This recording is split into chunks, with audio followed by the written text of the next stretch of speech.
Spartan Nation, what's going on? Cam, the super cool Spartan here for Q the Woodshed, powered by Zilla Sports Network. It's just the Williams brothers today. My brother Brian, the super mad Spartan. Quafo, the super connected Spartan, is doing some traveling on behalf of the Zilla Sports Network. He's doing some Zilla Sports Network things. So it's just the Williams brothers holding it down for this episode about the Ohio State game. So, yes, it wasn't the prettiest game of all, but hey, it's Ohio State. What can you say? So what's going on, Mr. Brian, the super mad Spartan? What's going on with you? Nothing much, it's just another beautiful day. Another Ohio State loss. I think it's 9 in a row. We're going for a streak of 10. Yeah. It wasn't as bad. It wasn't as pretty. It was a lot of things for this game. And I feel like it's not as bad as we want it seems with the game, especially the score. Right. I think there are some positives we're taking away. I know it's kind of a loser mentality, the bright side of things. But as I always say, I choose to live in reality, and I understand this is a rebuild for Michigan State, and you have to set your expectations for that. I don't think anybody at the beginning of the year was like, yeah, Michigan State's going to beat Ohio State. And everybody kind of say, all right, this is the consensus was this is an auto loss. Not saying that the players should have believed that. They should believe that they're going to win, and for all these reasons why. And us fans could be like, okay, you didn't win, but it looked good because of.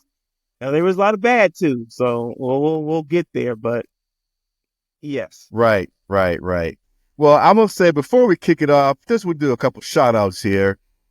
First, I want to shout out the MSU women's soccer team. They are really kicking, and taking some names. I believe they're number one right now in soccer. Yeah. They're number one in the country. So shout out to them. Yeah, shout out to the MSU women's soccer team.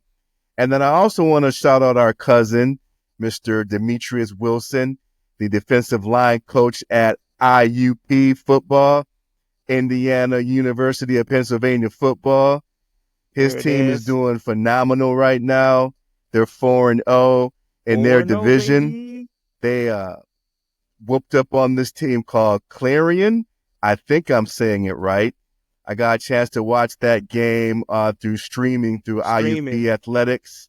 And as The Rock says, they opened up a can of whoop ass on this team, 31-0.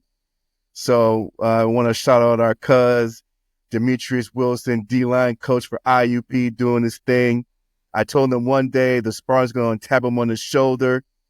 And unfortunately, he likes to rock with that team down the road. But I told him, hey, you want to go with the green and white because the color of money is green and white. So, but anyway, special shout out to our cuz, Demetrius Wilson. So there it is. Go ahead, D. Go ahead, D.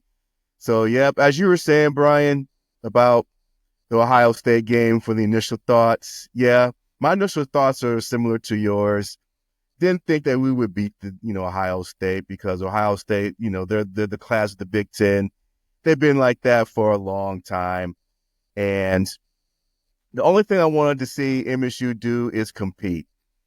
I didn't want them to get blown out, even though the score does indicate that. I mean, they pretty much covered the spread. Clear. We got blown out still. We still got blown out. Let's not beat around the bush. Let's not be too rosy on that part of it. We got blown out. No, we did. But as we were chatting before we started recording, this blowout wasn't like other blowouts, if that makes any sense.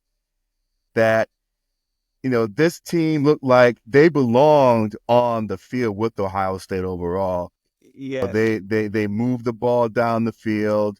They were able to get some turnovers. They got to the quarterback, and it wasn't one of those things. Huh? There is pressure. I don't think they had too many sacks. There's pressure on the quarterback sometimes. Yeah. I think one of the issues was that they didn't get enough pressure. But yes, the defense stood up occasionally, and that was good to see. Right. So overall, yeah, disappointing, but on the bright side, MSU did show some fight. So we'll just, segue our into the good old good Sparty, bad Sparty. And Yes, since indeed. the Yes, super indeed. mad Sparty likes to start with the bad, let's get to the bad. The number one thing, Recurring theme.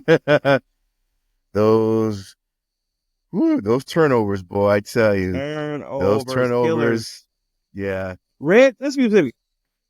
Red zone turnovers. State is moving the ball, getting down between the 20s, and then giving it up.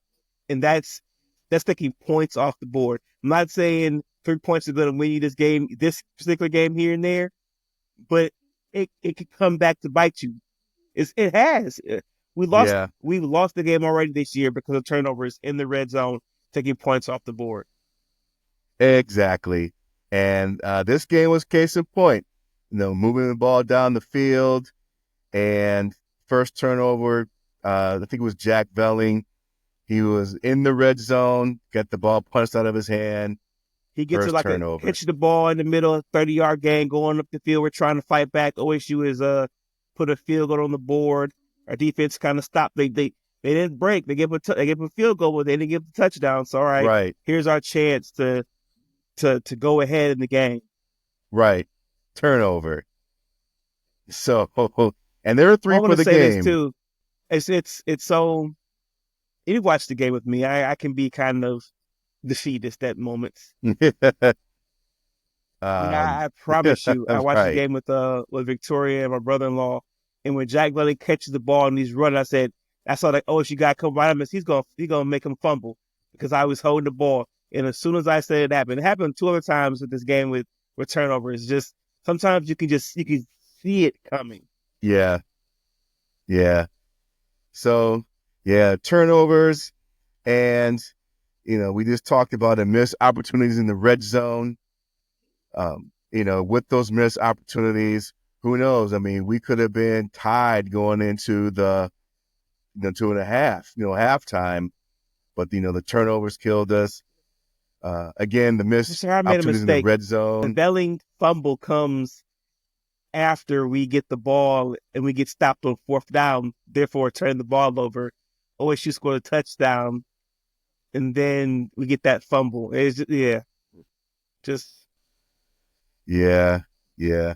And then too, man, Ohio State is just a well-oiled machine. I'm not just talking about the offense specifically because we were not able to get them off the field on those third no. downs. I mean, as soon as they got the ball, I mean, at some point you just had to cringe because You third and already 5, know. first down, third and 10, first down, third and 2, first down, touchdown. Yo, Like, wow, it was that was a killer for real. Just I don't know what the stat was for Ohio State making their third downs, but it had to be over 50%. I mean, just it was like, wow, that part right there was like, whoa, whoa. well, by the end of the game, they were 8 for 17 on third downs, but we don't know how much because the backups came in like in the third quarter, fourth quarter, Right. but Ohio State was 3 or 4 on fourth down, so that they converted those fourth downs as well. So that was a killer. Oh yeah, I forgot about the fourth down conversions too. So yeah, that was very disappointing. Very disappointing. What other bad Sparty things you got there, Mr. Mad Spartan? I don't know if it's bad, Sparty, but that quarterback Will Howard, and everybody's kind of trying to figure out who he is. I think they've upgraded at the QB position. I didn't think they needed a whole lot there, but they needed somebody who could make some more of those throws. And I feel Mm-hmm. like he's that guy. He's not like a first round draft pick crazy, but he's going to keep you where you need to be. And then when you have a guy like Jeremiah Smith, Woo, my goodness, boy. just A single true handedly freshman. just quell Michigan. Every time we had something going, just quell the defense right in the face. Like, Yeah. nope, nothing for you. Just ridiculous catches. Yeah. every time. Just good. And what can you even say? Then one time, all right, it's a third or fourth down. Will Howard's injured. He's out the game. Backup comes in, throws a pass where only this guy can get it. One-handed touchdown. Right. That That was the was game. That was the spectacular. killer. It was. And I Yeah, feel like that was a spectacular Michigan play. State DBs have to be on Ohio State game film. It's just all the time. And that's all you see. Remember just Marvin Harrison Jr., same thing. Just Right. game film. Michigan State DBs. And this time the DBs were just there. They were there, just better plays. Yeah, they're just better They just plays. made the Yeah. play. Yeah. And what can you really do? It was not necessarily a bad party, but it hurt because maybe that's the bad party in terms of their talent is so much more above ours. We don't have players at this time that can make those spectacular plays that we've seen consistently. Ohio State gets these plays all the time. This is what these people do. They're the highest recruits, the highest rated transfers. Right. Ryan Day and them are gunning they giving it all for the chip this year. And it is what it is. They took care of business. They took care of us. Oh yeah. I mean, they spent $20 million of NIL money, so they definitely is so far getting money worth well spent for that department. We'll see. They still have some tests coming up, and they gotta be you gotta be Michigan this year, right? If I was say you have to. Like Ryan Day, if he don't be Michigan this year, they gotta let him go. $20 million, you still can't beat this team, who looks very beatable. At least by Ohio State there, they have to look, ready for them. But all right, it's a Michigan State podcast. Right. So let's talk about the good. I mean, on defense, we did get a pick. That was a good pick that we got. I think the defense just. And I'll encompass this as a whole, and I'll take one of our points together. The coaching staff in general, I think they put a good game plan together, and you saw them trying to execute it in all three phases. And I don't think that you could tell from a coaching perspective that Ohio State was better coaching-wise, right? I feel like we talked about earlier, this didn't feel like the same type of blow. To your point, we looked like we belonged on the field, Ohio State. I'm not saying we were close to beating it, but it didn't look like, all right, who replaced the college football team with these other guys? Right. We looked like we had a game plan. We looked cohesive. We just didn't execute. And that's going to come with experience, hopefully, from our team, from our quarterback, from our people who are supposed to, we've had another week where veteran players have turned the ball over. So we have to get better in that department, obviously. But I think the coaching staff showed that, okay, what they're about, that they are a professional, high-level coaching staff, that they're going to try to move us forward. And they had us standing toe-to-toe with Ohio State for a little bit. We looked like we belonged. Right. I agree with you on that. I agree. I think that Ohio State is where Michigan State aspires to be. And I think that Michigan State is going in that direction. I think that give Jonathan Smith another 2, maybe 3 years, then you replay this game again. It will be one of those, toe-to-toe, blow-for-blow type of games. I mean, Ohio State clearly showed that they were their superior team. We knew that going into the game.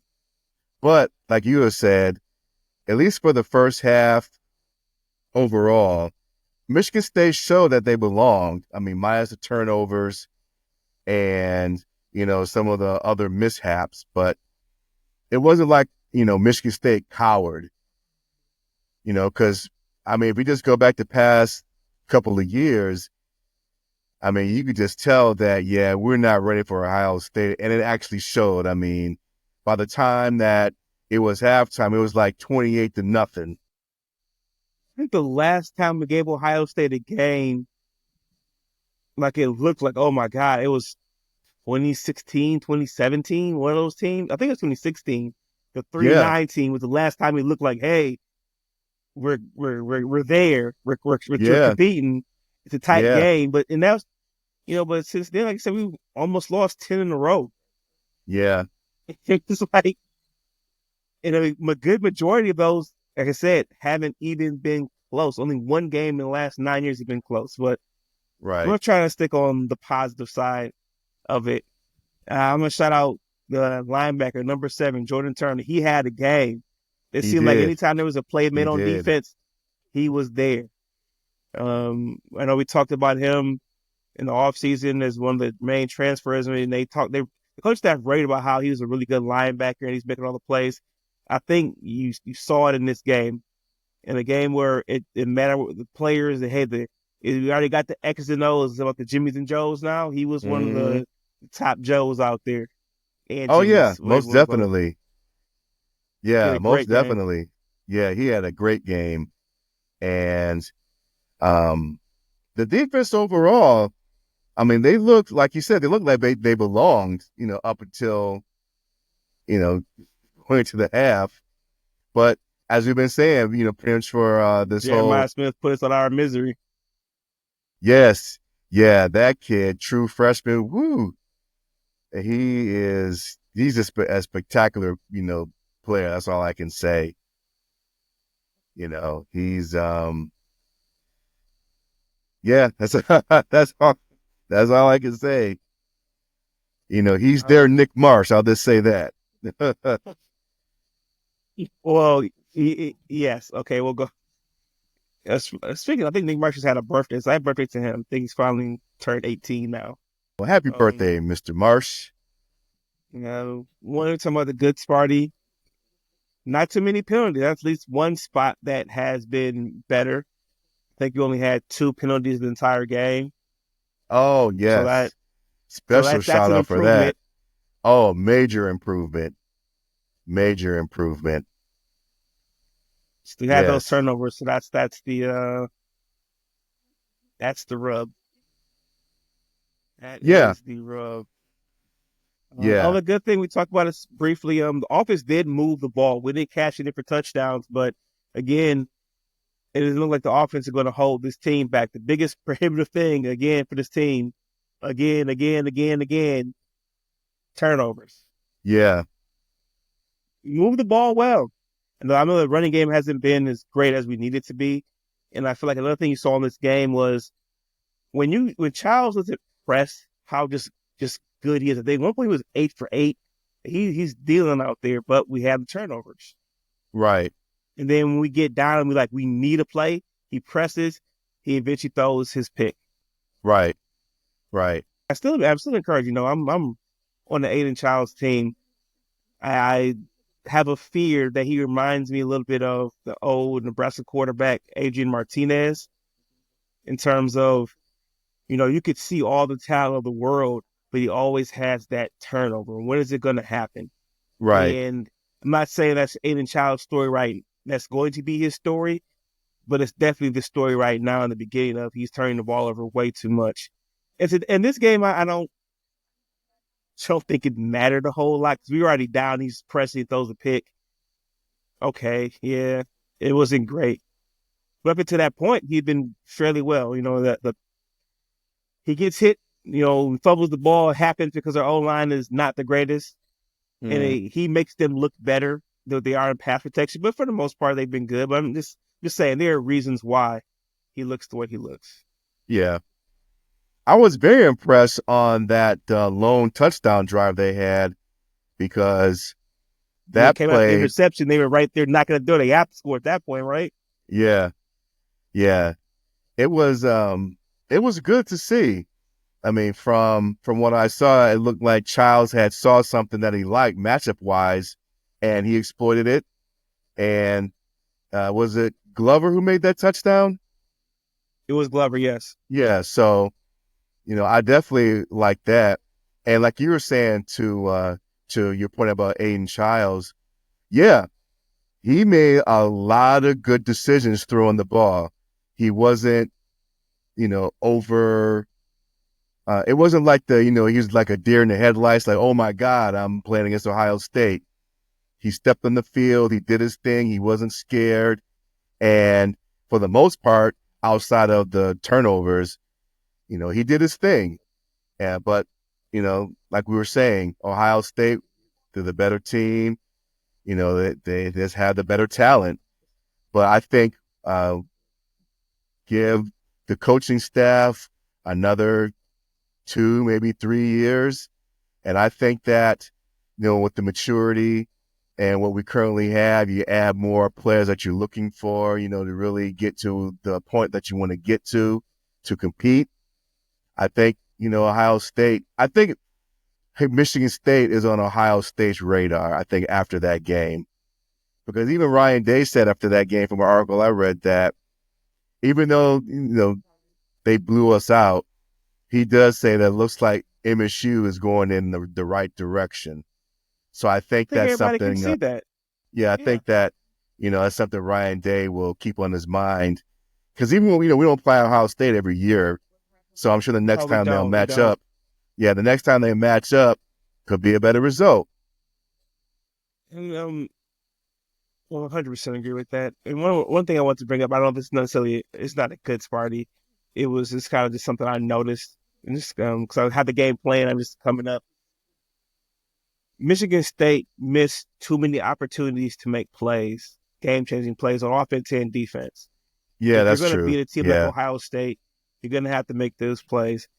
Like, for instance, that Ohio State's first touchdown, because I just had the game one. This play just happened. And I'm okay. I'm starting to remember everything in the game. It's a 4th down score. But on a 3rd down, Will Howard throws the ball directly to a Spartan player on defense. And he dropped it. Yeah. Hit him right in the chest and the hands. That's a play we need. It takes points off the board. Right. And if you're going to go toe-to-toe with the best of the best, you have to make those plays when they're available, especially when you're an underdog like Michigan State. So hopefully in the future, we will see our team make those plays. Right. 100% agree, Mr. Super Mad Spartan. 100% agree.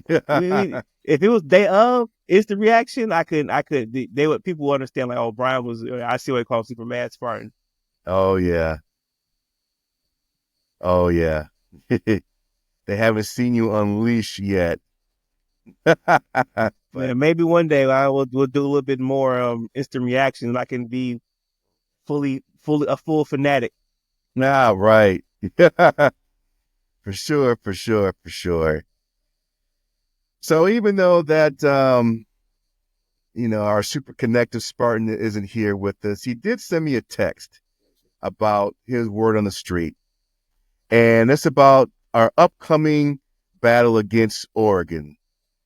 And his word on the street is that he predicts that MSU will upset Oregon 31-24.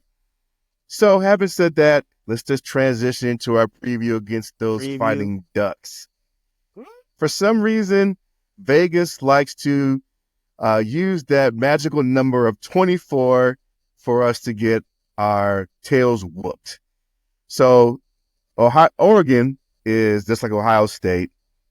They're favored by 24 points to just beat us down when we travel up to Autzen Stadium. So our super connector Spartan says that, hey, wait a minute, not so fast, my friend. MSU is going to pull the upset. So, first of all, Mr. Super Mad Spartan, what are your thoughts on our upcoming game against Oregon? It's a Friday night game, Friday night light. What are your initial thoughts here?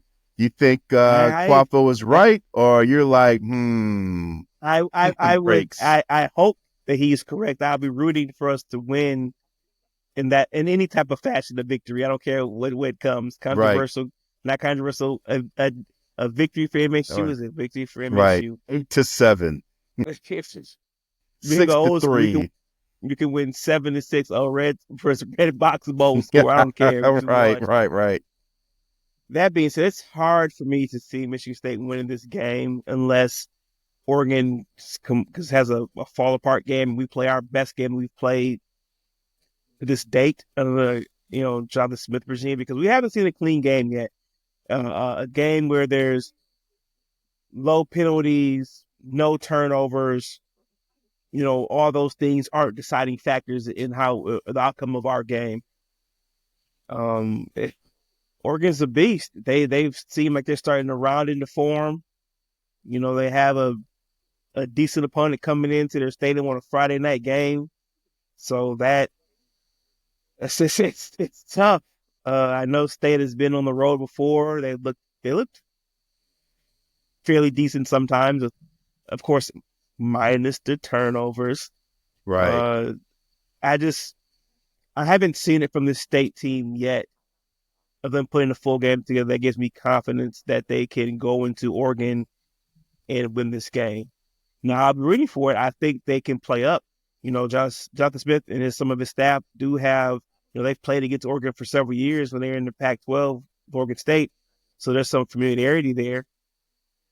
But again, State is in the rebuild. Oregon is a machine. They get recruiting classes, great talent.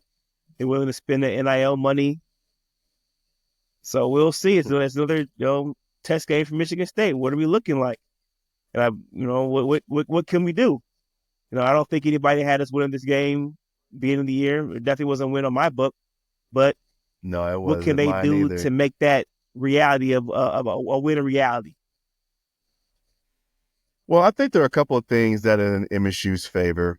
One is, like you said, the familiarity that Jonathan Smith and the majority of his staff has, playing in the Pac-12 for as long as they've been at Oregon State. So I think there is an advantage there. I think also, too, another advantage is this will be Oregon's first true test of playing a true Big Ten team, because they played against UCLA last week, and they're familiar with UCLA, so that was like a regular game for them. So I'm sorry, Oregon has played Big Ten teams. They play them. How many times we played Oregon in the last 6 years? 4. Oregon's not unfamiliar with Big Ten teams. So I understand what you mean, but again, it's tough sledding. Is what I'm trying to yeah, say. and I'm not saying that we're going to win this game, but I do think that with Jonathan Smith's again familiarity with Oregon coming from the Pac-12, and Oregon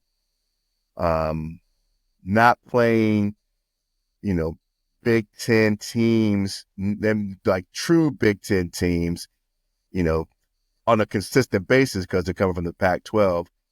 I think that may be an advantage to us as far as the physicality part of it. Now, once they strap up, we'll see what happens. But going to the game, just based on what I've seen from MSU's defense this year, I think that they have a puncher's chance. Puncher's chance. I think we have a good enough quarterback. We think we have good enough offensive weapons to have a puncher's chance. I think our defense is good enough to have a puncher's chance. It's just too many things aren't advantages. Puncher chances. That's usually not a good outcome. Puncher's chance instead of having this is our clear advantage. We don't have a clear advantage in anything in this game, and that's why it's all hope and faith. True. I agree.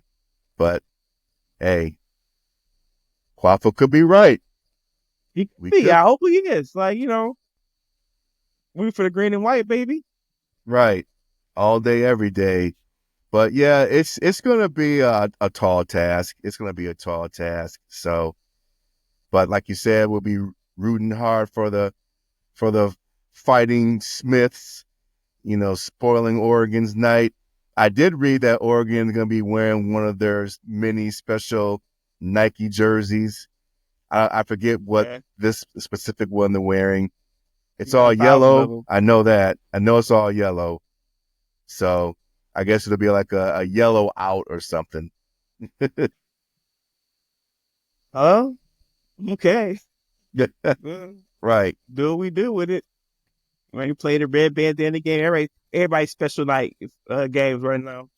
Right. Right. So, hey, we'll be cheering them on. So, Always. right. So, let's get to our good old fun football fact. I wish Quafa was here because I can stump him again. I guess you have to take his place, Mr. Superman Spartan. Hey, we'll see. So, today question is,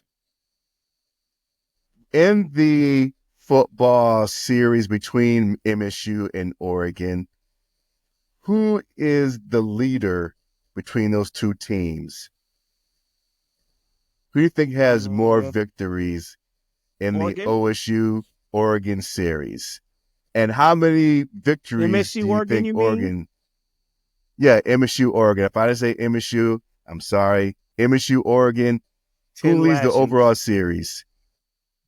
It has to be Oregon because I feel like I remember the first time we played them in 2014. They said the previous time we played them, we had lost, and we lost 2014. I think we've beaten Oregon like 2 or 3 times. They beat us like 3 or 4 times. So I think Oregon's leading the series. And how many games do you think Oregon is leading us in the series? I want to say 2 or 3 at the most. Close, but not so fast. You're almost there. Almost there. So MSU and Oregon have played 7 times, and Oregon leads the series 4-3. Okay. It's So close. Yeah, I knew it was yes, very tight. it's close. It's close. The last time we played Oregon, I think you mentioned it earlier in the podcast, it was in the Red Box Bowl or The something. dreaded Red Box Bowl. Right, where we lost 7-6. 7-6. A completely That's a unwatchable baseball football score. game unless you were a fan of one of those teams. Right. But yeah, we lost 7-6 last time we played Oregon.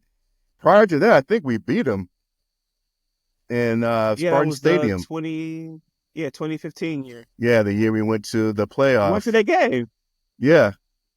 Yeah. Connor Cook's senior year, I believe.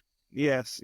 So MSU and Oregon, they have a pretty good series. I guess at some point, it wouldn't surprise me if down the line, if they continue to play these teams, who knows, it may develop a little, what's it called? The Rivalry? not rivalry, but like a trophy or something. That's what I meant to say. Oh, the trophy game. Oh, They may have well, like a it's gonna be trophy hard to game or do something. because Big Ten, the traditional Big Ten, as we'll call it, we had a lot of trophy games that mattered. And then we started expanding, and it's like, I don't know if the trophy games matter as much. It's hard to establish a new trophy with a new team, but we could be, maybe. We have to get back. We have to get to Oregon's level again. Yeah. So we'll see what happens. Yes, We'll see what indeed. happens. So before I forget, I want to do another last shout out here. That I guess is our shout out episode. Hey. I want to shout out the Detroit Tigers, man. They swept the Astros today, and they're going to the next round. Tigers have had a 10-year gap in playoff appearances, so I want to shout out the Detroit Tigers. Between the Tigers and the Lions, there's a lot of roaring going on downtown.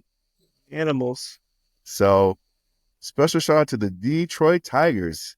All right.